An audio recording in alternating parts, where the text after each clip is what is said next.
구독, 좋아요, 그리고 공유까지도 눌러주시면 저에게 도움이 되겠습니다.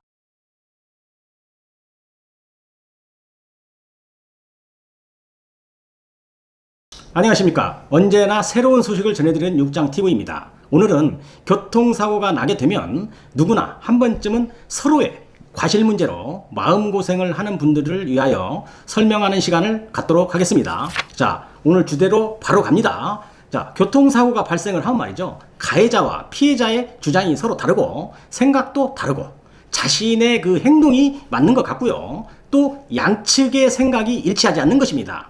오늘은 교통사고가 발생을 해서 서로의 과실이 있다면 어떻게 그 문제를 처리가 되는지 알아보는 시간을 갖도록 하겠습니다. 자, 요즘에는 말이죠. 자동차 문화가 많이 좋아졌죠.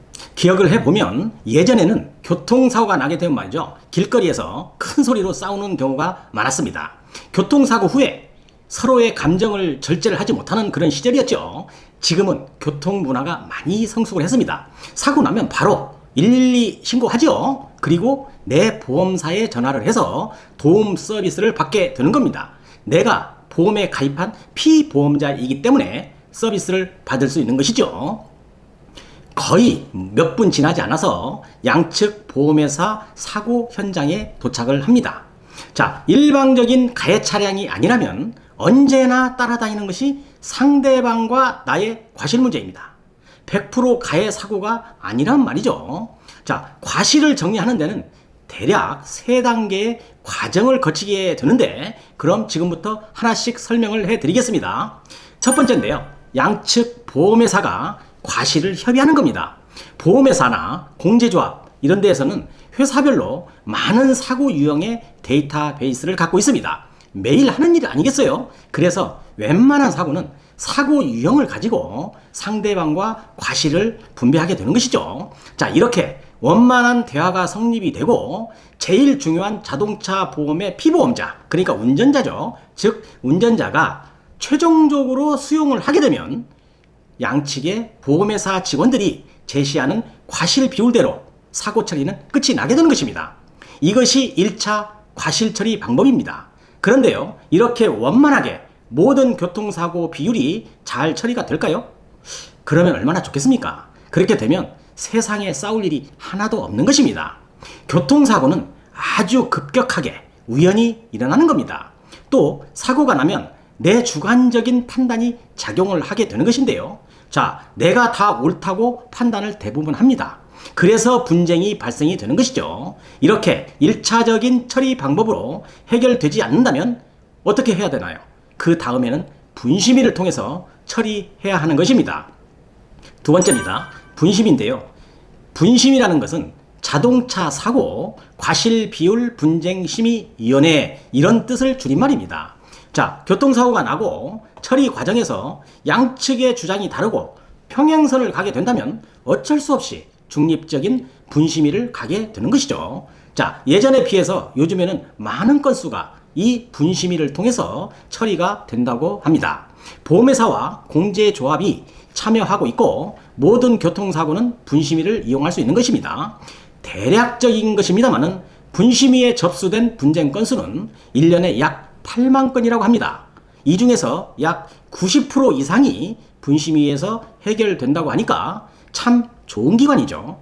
분심위 접수는 과실 비율에 불만이 있는 보험회사나 공제조합이 분심위에 접수하면 되는 것입니다. 분심위의 결과를 대부분의 가해자와 피해자는 분심위의 과실 비율의 결정에 따르겠지만 그래도 누군가는 불만이 있는 어느 한쪽이 있다면 분쟁심의위원회에서도 해결이 안 되는 것이겠죠. 이런 경우에는 최종적으로 법원의 소송을 통해서 판가름이 나야 되는 것입니다. 최종 마지막 판단이 되는 것이죠. 분심위, 즉 분쟁심의위원회에 대해서는 다시 한번 시간을 내서 제가 영상 한 편으로 잘 설명하는 시간을 갖도록 하겠습니다. 자, 세 번째인데요. 마지막이죠. 법원의 판결이죠. 자, 법원의 판결은 최종적인 것입니다. 1단계, 그 다음에 2단계의 과정을 지나오면서도 과실 비율에 대한 분쟁이 해결되지 않는다고 한다면 이제는 법의 판결을 받을 수밖에 없는 것입니다. 분심위에서 대략적으로 90% 이상이 해결된다는 통계가 있으니까 약 한 5%에서 10% 정도가 소송을 간다고 보면 되는 것이죠. 자, 만약에 분심위가 없었다면 법원은 이런 사건 처리로 엄청 일이 많아졌을 것입니다. 과부하가 걸릴 정도로 사건이 많아졌겠죠. 아무튼 예민한 사고의 규모가 크고 피해자가 많아서 손해액이 큰 사건들은 법원의 판결이 필요로 할 수 있는 것입니다. 이렇게 피보험자의 강한 요청이 있고 보험회사의 차원에서도 이해관계가 걸리는 사건은 법원에서 최종 판결을 받게 되는 것입니다. 자, 국장님 질문이 하나 있는데요. 네. 그 법원 소송으로 진행을 하게 되면은 그 소송 비용이 발생하잖아요. 네. 이런 비용은 누가 부담을 해야 하나요? 좀 궁금하죠? 네. 과실 비료에 대한 소송은 보험회사와 하는 것입니다. 또한 보험회사가 비용을 부담하므로 피보험자죠. 즉 운전자는 비용 문제가 발생하지 않는 것입니다. 아시겠죠? 참 부담 없죠? 자, 교통사고가 발생을 해서 과실 비율에 분쟁이 생기게 되면 이런 식으로 처리가 된다는 것을 이제 충분히 아셨을 것입니다. 교통사고가 발생을 해서 첫 번째인데요. 우왕좌왕하고 혹시 내가 불이익을 받지 않을까 한 그런 분들도 계시겠죠. 또 두 번째는 아직 사회를 잘 모르는 사회 초년생들도 있습니다.